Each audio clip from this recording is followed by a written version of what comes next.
আমি জানি না আমাদের চোখের সামনে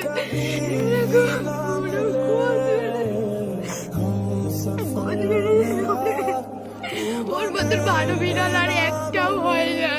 ও ভীষণ শান্ত, সারাদিন ও ঘরের মতো থাকে। আমাদের বাড়ির এখানে একটা পরিবার, ওরা কি মন্ত্রণা কি করে জানি না, ওদের নাকি বিড়ালের জন্য মন্ত্রণের কাজ হয় না নাকি, তাই চোখের সামনে কষ্ট পড়েছে।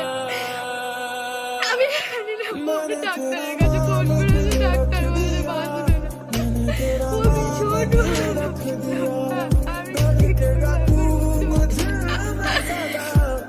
আবার আমি বলছি আমি ব্যবস্থা নেব, হ্যাঁ, তারপরে আমারে বলছে আমার কি স্টিম আসছে, আর বলছে যে নোংরা নোংরা ভাষা বলছে, সেসব আমি বলতে পারছি না।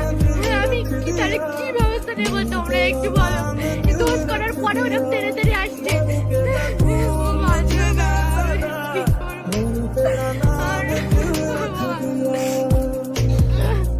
আর ডাক্তার বললো যে কিচ্ছু করার নেই, বাইরে থেকে নিয়ে আসলাম ওরে।